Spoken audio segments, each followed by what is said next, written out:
When I reached the end of treble clef, my creativity kind of stalled. I just wasn't sure if it would be beneficial to have people memorize two separate clefs with their own storylines. I developed the big picture by creating a world that starts near the ocean shore with conch and ventures up and into outer space. Then, when you head south toward bass clef, the characters become extinct animals or at-risk species. So treble moves to outer space and bass clef moves back in time. The answer finally popped up in one of my dreams. In my brain's hectic oscillation, the memory of the peg word routine landed once again in my lap. Okay, well, maybe I can make this work. Peg words are a static set of objects paired with numbers. 1 gun, always a squirt gun, by the way, 2 shoe, 3 tree, etc. If you have a grocery list, you can pair each number and peg word with an item in the grocery store. Number 1, gun. Imagine filling up a squirt gun with milk. Number 2, shoe. Think of stepping on a stick of butter and having the soft, gooey dairy products squeeze out from underneath your shoes. 3, tree. Imagine hanging little containers of strawberry yogurt from a tree like ornaments. Well, in the world of the grand staff, the peg words are the original characters from treble clef. So let's consider bull shark, the B note that appears right in the center of treble clef. This note and character are solidly locked in my memory, but when I try to imagine the same line but on bass clef, my knowledge kind of lags, meaning I know it, but the retrieval process is really clunky. I either have to think back on A, C, E, G, or good boys do fine always. This takes extra time, and when you're trying to play something on the piano, you can get bogged down if you don't possess an eidetic memory, which I do not. Me, lost in a paper bag, even if it's over my head. But I discovered that if I create a kind of, let's call it a portal or a wormhole directly from bull shark, B note, to the note or character below on bass, the work becomes much less labor intensive. Watch, I have bull shark here. Then I think about the character below, which is Dodo, and I try to come up with this zany little movie in my head where these two characters meet. I thought, okay, let's make bull shark the ocean Uber. He will swim by a small island and pick up the dodo. Man, I sure wish this was real, so we could still see dodo birds in real life. Humans have overhunted,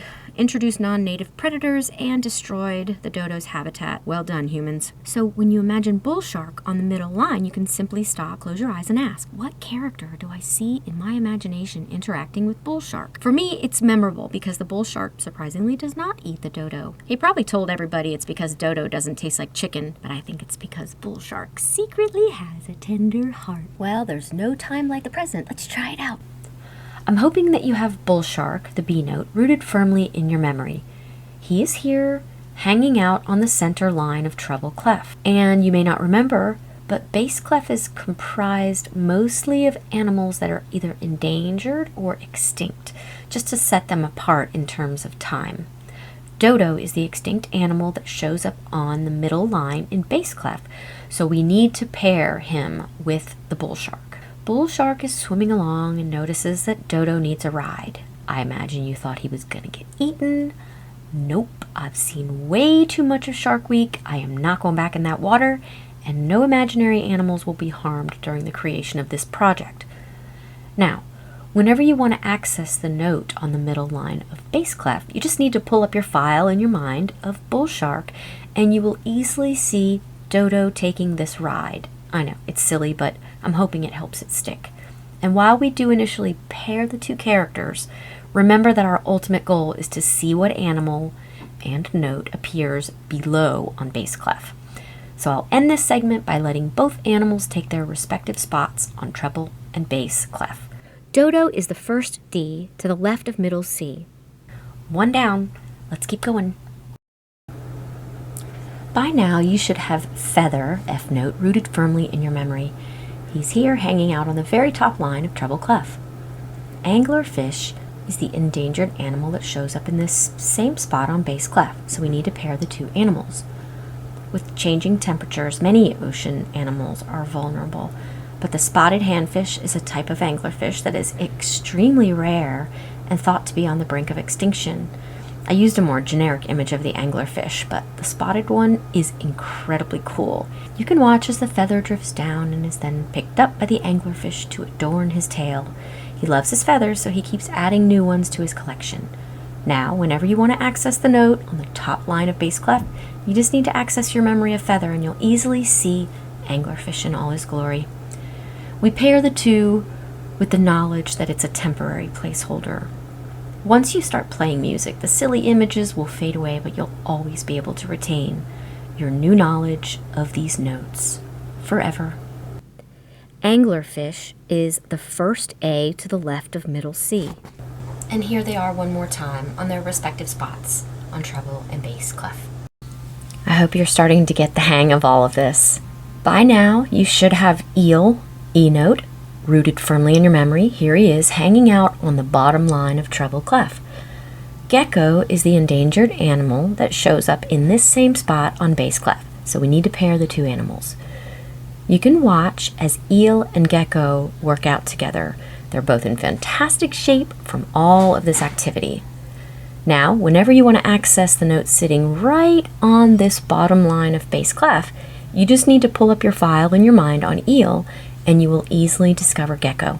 And once again, our ultimate goal is to quickly access what animal note appears below on the bottom line of bass clef. Gecko is the second G to the left of middle C. We're going to end again by letting both animals take their respective spots on treble and bass clef. Another one down. By now you should have eagle, E note rooted firmly in your memory. He is here, hanging out in the top space of treble clef. Goat, actually a Pyrenean ibex, is the extinct animal that shows up in this same spot on bass clef. So we need to pair these two animals. Eagle and goat are actually good friends. They often hang out together along the river and share a meal. No, not really. Goat sees eagle and gets super excited, and since goat isn't quite as deft of a climber, eagle carries her up into the tree and sets her ever so gently on a sturdy limb. Now, whenever you want to access the note that shows up in the top space of bass, you just need to pull up your file on eagle, and voila, there is goat. C'est magnifique. And again, while we pair the two, our ultimate goal is to quickly access what animal note appears on bass clef in the same spot. Goat is the first G to the left of middle C. So we're going to end by letting both animals take their respective spots on treble and bass clef. By now, you should have dog rooted firmly in your memory. He's here, hanging on the second line down on treble clef. Fossil is not exactly an animal, it's more the bones of an extinct animal, but it follows the theme, so I'll let him stay. It shows up in the same section on bass clef, so I encourage you to infer. What do you predict will happen between these two? You know I'm about to actively integrate them. We're going to bring them together again in a very active way, so they will be forever paired in your memory. Was your guess correct? I'm thinking you were probably able to predict this one. Gotta give a dog a bone. I have to admit, a fossil may have been deconstructed during the making of this section, but we will give it back when we're done. Hopefully now, whenever you think about dog, the bone will automatically fly back into your brain. And you probably know all too well that our goal is to be able to access the note on bass clef. Fossil is the second F to the left of middle C. We will end by having, all together now, dog and fossil take their respective spots on treble and bass clef. By now you should have conch, middle C, rooted firmly in your memory. Here he is hanging out on the first ledger line beneath the main staff of treble clef. Let's take a look and see what animal we're going to pair him with. Emu is the extinct animal that shows up on this same spot on bass clef, so we need to pair these two animals. Quick side note, it's actually a subspecies of the emu that's extinct. The modern emu is everywhere, especially on TikTok. So we're going to bring these two animals together in a very active way. Here you can watch how conch and emu interact. You can probably easily see why emu fits so well into this project. And if the emu jumping up and down doesn't grab your attention, this one might work. He's actually playing the conch to call all of his followers to him. And once again, our ultimate goal is to quickly access what animal note appears below on bass clef. Now whenever you want to access conch's counterpart on bass clef, just bring up a visual of conch in your imagination. I suspect you will not have any difficulty remembering this interaction. As soon as you can picture conch, emu will be close on his heels. Emu is the second E to the left of middle C. And as usual, we'll end the segment by letting conch and emu take their respective spots on treble and bass clef. shot! Everyone get your heads down! That was a drive-by attempt, Frank! Kenneth, that was a neighbor's car backfiring. They're calling for the egg! Kenneth! They're calling for the egg! By now, you should have Fanworm rooted firmly in your memory. He's here, hanging out in that very last space on the bottom of treble clef. Aardvark is the extinct animal from Madagascar that shows up in this same spot on bass clef. So we're going to pair these two animals. We're going to bring Fanworm and Aardvark together in a really active way so they will be forever paired in your long-term memory. You can watch as Fanworm and Aardvark interact. I had to do some creative editing here, but this is absolutely the cutest aardvark on the internet, so we would like Pixar to please hire our artist friend Vadim. I'm usually really careful about trying to gather royalty-free clip art, but I had to risk Slammer time for this one because he's adorable. Now, whenever you want to access Fanworm's buddy on the bass clef, just think about him on the beach. And don't worry, it's just play acting. Aardvark does not really eat Fanworm. He spits him right out after this particular slide. A little slobber, but he remains unmarred. And I know I'm just repeating myself, but our ultimate goal is to quickly access what animal note appears below on bass clef. Aardvark is the second A to the left of middle C. So we will end as we have in the past. Let's have Fanworm and Aardvark take their respective spots on treble and bass clef. Ending with Gull is bittersweet for me because this project has been in the works for over a decade, and Gull was the very first character to show up and start talking to me. Well, more like mocking me, but it's okay, I get his humor.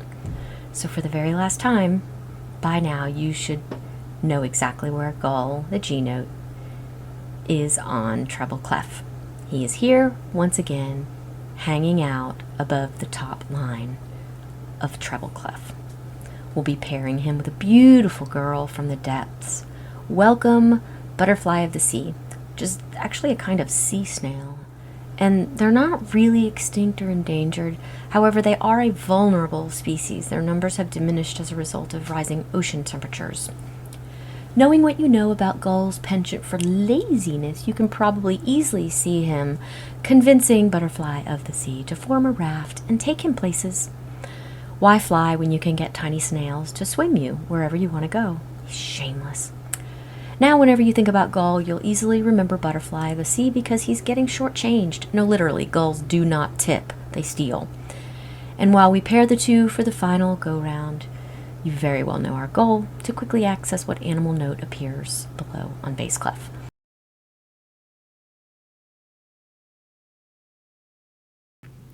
Butterfly of the Sea is the first B to the left of middle C. So I'll end the segment by saying, Gull and Butterfly of the Sea, please take your respective seats on treble and bass clef. By now we are familiar with where Crab shows up on treble clef. I needed another E animal, and I already had eagle and emu, so in the spirit of including fossil, we have invited egg to be part of the project. What kind of egg? Not a clue. It just sort of showed up, but I have a feeling Crab is going to get a big surprise at some point. We can close our eyes and see egg floating ashore in its nest. Crab is really excited because she, or he, really wants to raise a family. I hope you will easily remember Crab jumping up in the nest to help egg hatch. Now, whenever you want to access the note that is on the same spot on bass clef, just pull up your file on Crab. And while we pair the two, our ultimate goal again is to quickly access what animal note appears on bass clef. Egg is the first E to the left of middle C. So we will end the segment once again by letting both animals take their respective spots on treble and bass clef. By now you should have Dolphin, the D note, rooted firmly in your memory. Here he is as a reminder, hanging out below the bottom line of treble clef. Frog is the endangered animal that shows up in this same spot, just on bass clef. So we're going to need to pair these two animals. You can watch here as Dolphin and Frog both jump into the cell phone that appears right above the water. Now, whenever you want to access the note right below this bottom line on bass clef, you simply need to pull up your file in Dolphin and you'll easily find Frog. And while we pair the two, our ultimate goal is to quickly access what animal note appears below on bass clef. Frog is the second F to the left of middle C. So I'll end this segment by letting both animals take their respective spots on treble and bass clef. I hope you know by now that grouper appears here on treble clef. We are going to make an attempt to pair grouper and bat. The extinct bat here is actually a giant burrowing bat originally from New Zealand. I wonder how I should pair them. Breaking news. Giant burrowing bat was last seen on the shore in the company of a large grouper. Neither has been spotted since. The alleged murder took place before this slide. We're working to learn more and will make any reparations necessary to the family of the grouper. Someone was actually on scene earlier today and recorded this footage of the alleged murder. Stay tuned for updates. We do hope grouper is okay, but we also think this will make it stick in your memory. It's not lost on me that I told you no animals would be harmed. I apologize for being an unreliable narrator. The situation could not have come as more of a shock. Whenever you see grouper, you will always remember the scoundrel who allegedly ate him. But I'm afraid right now Grouper's not here to take his respective spot on treble clef. We had one of his distant relatives stand in for him while we investigate, but the bat will be held without bail on his line until he is either prosecuted or set free. Bat is the second B to the left of middle C. And finally, let's let grouper and bat take their respective spots on treble and bass clef. By now, you should have Anemone's location on treble clef rooted in long-term memory. She's here, hanging out on the second space from the bottom of treble. Camelops is a subspecies of the modern camel that lived here in North America around 11,000 years ago, but unfortunately went extinct. This was one of the more difficult pairings, so thank goodness the power of imagination is free. To bring together one land animal and one from the ocean, I tried to imagine how they might interact if the anemone came out of the water. Enjoy the bizarre constructed world of my imagination. It can be a very scary place. Although it's a strange one, I do hope you'll be able to remember Anemone's kids jumping up on Uncle Camel and playing. Camelops is clearly unimpressed at the moment and doesn't seem to be very fond of baby anemones, but they grow on him. Hopefully now, whenever you think about anemone coming out of the water, you'll see the baby anemones sprouting all over Camelops. I'm sure you are a pro at this point bringing these animals together. Camelops is the first C to the right of middle C. Camelops and anemone are forever linked, until we send them to their respective spots on treble and bass clef. Oh, but don't forget the big why of this entire project. Number one, to help you learn to read and play music for free. And then number two, to help me get Ruby's Ranch off the ground. I want to build a brand new wildlife rehabbing facility north of Atlanta. I just want to save as many animals as possible from euthanasia or from being injured. There are so many nice dogs out there to save and so many squirrels who need me. Thanks for hanging out with me. I teach for free so that I might be able to rescue animals in the Atlanta area. In truth, though, my passion project is much bigger. First, I do want to get a piece of land in North Georgia and create a wildlife rehabilitation education center. And I want to pull as many dogs from the local shelters as possible, giving them forever home. But the second part of my dream is to be a safe haven for men and women who have experienced sexual abuse either during their childhood or as adults. This portion of the population struggles, sometimes in silence, and I want to give them safe haven. If you help me raise money, I promise to use every dollar to help others. I have a very difficult time asking for cash because in today's world, so many families don't have enough money to keep food on the table. But I did come up with an idea. Let's call it the loaves and fishes method. Follow this QR code if you're interested in learning more. Thanks so much.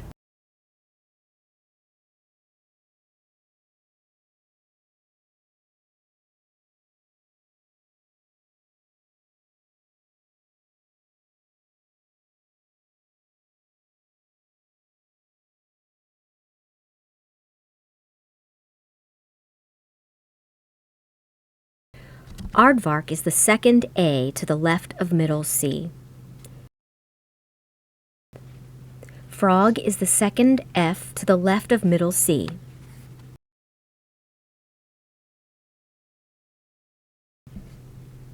Gecko is the second G to the left of middle C.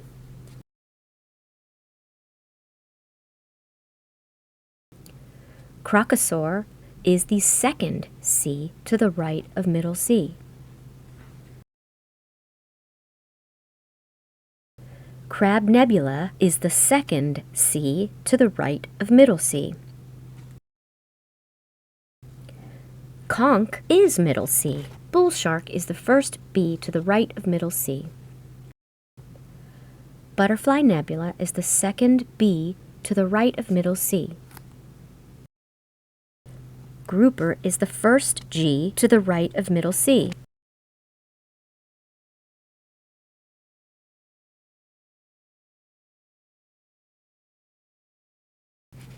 Fanworm is the first F to the right of middle C.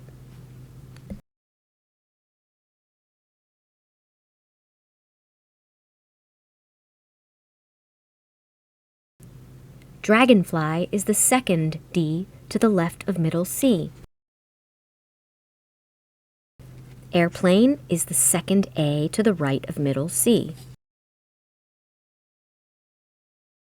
Anemone is the first A to the right of middle C.